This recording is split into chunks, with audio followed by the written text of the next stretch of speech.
Olá, gestores e gestoras dos RPPS.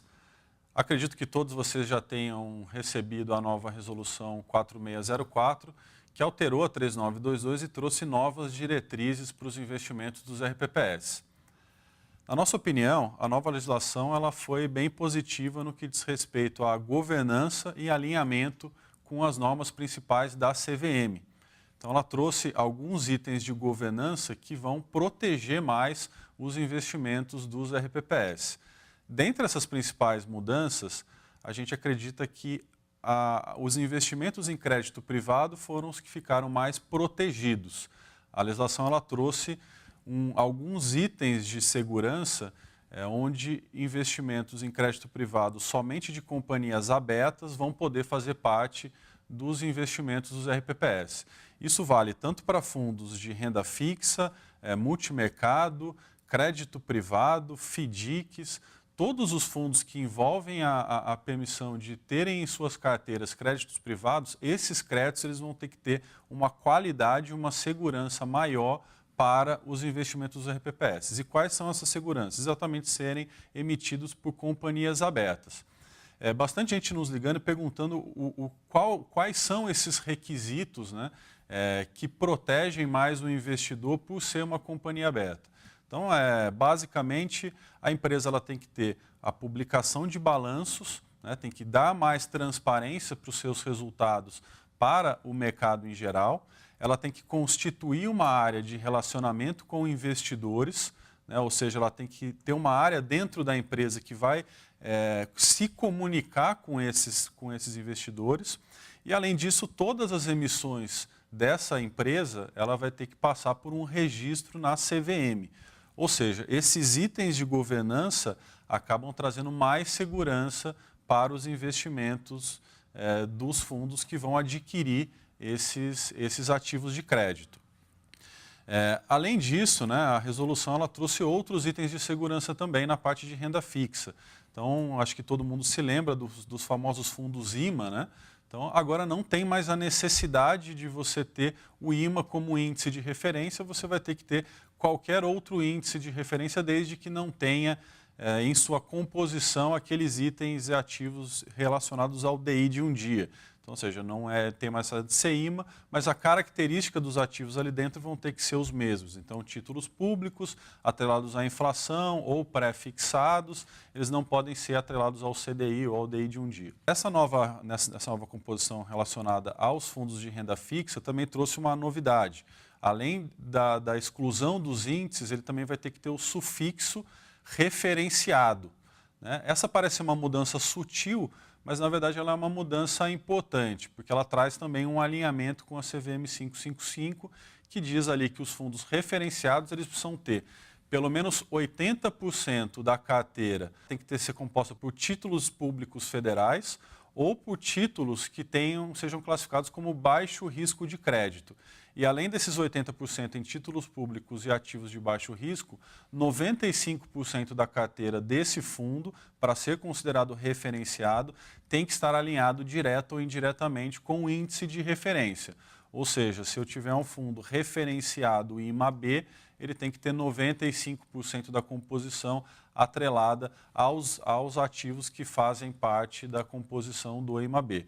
Isso impede que um fundo, por exemplo, tenha uma composição metade NTN-B e a outra metade algum ativo de crédito que não tenha nenhuma correlação com a inflação e seja lastreado ali em CDI ou algum outro tipo de índice. Então, mais uma mudança que a gente acredita ser importante na parte de governança. Outras melhorias em relação à governança também vieram para os fundos estruturados. Então, ou seja, os FIPs, por exemplo, eles têm que ter agora uma experiência do gestor em 3 empresas desinvestidas, né? Não pode ser um gestor que nunca tenha feito nenhum FIP durante da sua história. A contabilidade das empresas ficou mais restritiva, tem que ser mais transparente e, além disso, o gestor do FIP ele tem que ter cotas investidas nesse mesmo veículo em até 5% do PL desse fundo, ou seja, tem que ter um alinhamento do gestor, tanto em experiência como também em aplicação financeira. Os FDICs também ganharam alguma governança a mais. Então, muda um pouco a estrutura dos investimentos em FDIC. Anteriormente, era possível aplicar até 15% em aberto e 5% em fechado. Não existe mais essa distinção, porém foi reduzido o limite para 5%, seja o FDIC aberto ou fechado. E, além disso, algumas regras de governança também. Também ligadas aos gestores, né? Então, ou seja, só cotas sêniores, e o gestor desse FDIC ele tem que ter feito pelo menos 10 ofertas já encerradas em outros FDICs, ou seja, ele também tem que comprovar experiência na gestão de FDICs. Para os fundos imobiliários também houve um aumento na governança das aplicações financeiras, ou seja, não é mais possível que um RPPS compre um fundo imobiliário em uma oferta inicial. Esses fundos imobiliários, para o RPPS poder aplicar no fundo imobiliário, ele tem que ter tido uma liquidez de pelo menos 60% nos últimos pregões dos últimos 12 meses. Então, ou seja, não é mais possível adquirir um fundo imobiliário em uma oferta inicial, somente fundos que já existem, que já tenham comprovada a liquidez em bolsa no mercado secundário. Essas foram as principais alterações de governança que a Resolução 4604 trouxe para a 3922 e que vão agora fazer parte das diretrizes dos RPPS. Isso trouxe mais segurança, mas também restringiu mais as aplicações financeiras para os RPPS daqui para frente. Mas também houve mudanças positivas, né? Trouxeram algumas outras alterações que vieram com a nova resolução. Porém, foram poucas alterações, né? A resolução trouxe pouca novidade no que os RPPS podem aplicar. Uma dessas novidades foi a inclusão dos CDBs, que seria uma novidade positiva se não fosse pelo pouco limite que os RPPS vão poder aplicar. Apesar do limite ser de 15% do patrimônio do RPPS, essas aplicações de CDBs elas estão restritas ao limite do FGC, ou seja, R$ 250 mil, contando tanto o principal quanto a rentabilidade desse CDB. Ou seja, se você for adquirir, se o RPPS for adquirir um CDB de 5 anos de prazo de maturação, vocês têm que ter cuidado de adquirir um valor menor do que R$ 250 mil, para que tanto esse valor quanto a rentabilidade que venha a ser adquirida ao longo desses 5 anos não ultrapasse os R$ 250 mil e, portanto, a garantia do FGC. Ou seja, para que o RPPS tenha um volume considerável em CDBs, ele precisa fazer uma carteira com vários emissores, que nenhum deles chegue a R$ 250 mil para estar dentro do limite do FGC, para que ele tenha um volume interessante nesse limite. Então, acho que é um limite válido para RPPS menores, né, ali com patrimônio abaixo de 10, de 5 milhões, para que os 250 mil do FGC façam alguma diferença relevante na rentabilidade da carteira. Para os RPPS maiores, acredito que seja um ativo que não vai ser tão utilizado. Outra inclusão na Resolução 4604 foram os fundos de debêntures de infraestrutura. Esse sim, acho que um limite interessante e um produto novo que pode vir sim a fazer parte da carteira dos RPPS.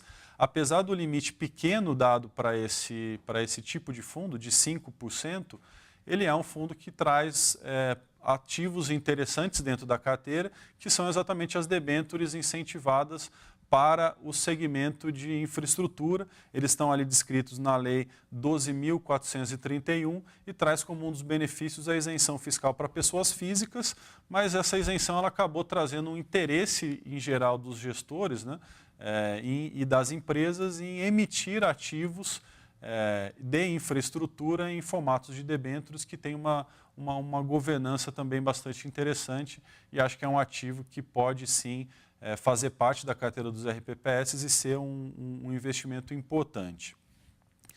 Outra alteração que a gente achou bastante válida, né, foi o aumento do limite em investimentos de ações livre de 15% para 20%. O artigo 8º, 3º da resolução, que era de 15%, ele subiu para 20%. A gente gosta desse limite porque é o limite que dá mais liberdade para o gestor de renda variável, né? Então, ele não é aquele 8º primeiro ou 8º segundo, onde você tem, e a legislação manteve isso, né, um alinhamento com índices de renda variável, agora índices que têm acima de 50 ações na sua composição, ou seja, o Ibovespa, o IBX50, o IBX100, né, eles continuam sendo os fundos que podem ter a maior parte das aplicações dos RPPs com 30%, mas o aumento dos fundos de ações livres de 15% para 20% é uma melhoria, porque é onde o gestor consegue trabalhar de uma forma mais livre, ter acesso a várias estratégias da Bolsa, poder aplicar em diversos segmentos de interesse dos investidores e montar carteiras de ações vencedoras. É onde o gestor consegue ter mais eficiência, é onde ele consegue ter melhores resultados e os fundos de ações livres agora têm a possibilidade de aplicar, dos RPPs aplicarem até 20% do patrimônio. Outro tipo de fundo que recebeu um aumento de limite foram os fundos multimercado, que agora podem receber aplicações de até 10%, mais um benefício que veio na nova resolução. Então, antes de 5%, agora para 10%. Multimercado, aqueles fundos onde os RPPS podem aplicar tanto em fundos que tenham investimentos em renda variável, pode ter renda fixa, juros, moeda. Mais uma alteração que a gente acreditou como válida e benéfica para os RPPs foi a inclusão dos investimentos no exterior para fundos multimercado e também para fundos de renda variável. A gente vai falar um pouco mais sobre isso em outras ocasiões, talvez em alguns eventos que a gente venha a fazer, mas a gente acredita que é uma novidade importante para o segmento RPPS, que não era permitido na 3922 anterior. E o investimento no exterior ele é um investimento importante para investidores já institucionais ou investidores em geral. Então, isso dá um pouco mais de liberdade para gestores, tanto multimercado como renda variável, de acessar mercados lá fora, como a Bolsa Americana ou renda fixa em outros países, para poder melhorar a eficiência e a rentabilidade das carteiras desses produtos aqui no Brasil. Então, uma novidade interessante também para os RPPs. Em linhas gerais, acho que essas foram as principais alterações. A gente ficou um pouco decepcionado também com a exclusão de última hora ali dos COI, né, Certificado de Operações Estruturadas. Já vinha bastante gente falando sobre isso ao longo das discussões nas mudanças da 3922. O COI acabou ficando de fora. Como fator negativo também a gente viu que, por mais que a legislação ela tenha trazido segurança para os investimentos, tanto na renda fixa como na renda variável, e trazido também novas oportunidades de investimento, como aumento dos fundos de ações livres, aumento no multimercado, não houve aumento percentual nos limites de renda variável, multimercado e estruturados no geral, né? E aí, dado o cenário que se mostra mais desafiador, onde você tem uma taxa Selic mais baixa e a necessidade de remunerar melhor a carteira nesse cenário mais complexo, né? Ou seja, você ter que buscar mais rentabilidade no momento que a Selic está mais baixa e a meta atuarial ela é fixa, né? Então a meta atuarial ela é IPCA mais 6. Você continua precisando desse 6 fixo e a Selic se mostrando mais baixa e deve fechar o ano em torno de 7 ou 6,5. Nesse cenário mais desafiador, a legislação ela continua bastante restritiva e com 30% da carteira você vai ter que buscar cada vez mais eficiência para poder cumprir a sua meta atuarial. Então, nesse ponto, a gente acredita que o gestor do RPPS, você gestor, você gestora, vão ter que ser cada vez mais eficientes na busca da meta atuarial, dada essa legislação que continua ainda bastante restritiva para investimentos em renda variável, multimercado, estruturados, né? Vocês ganharam poucas novas opções para poder buscar essa meta. Então, aquele fundo 110, o CDI, é melhor que o 105, pagar menos taxa de administração, buscar investimentos mais aderentes com benchmarks, E a gente aqui na XP tá sempre buscando gestores, produtos e alternativas para poder ajudar vocês nesse dia a dia e buscar melhores investimentos. Então, contem com a gente. Se quiserem compartilhar as ideias de vocês também sobre a nova resolução, a gente está à disposição. No nosso e-mail é rpps@xpi.com.br ou ligue para a gente, né? O meu telefone direto ali é o 11 30 27 23 77 e a gente está à disposição e sempre abertos aí a novas ideias e a novas alternativas. Muito obrigado e abraço para todos.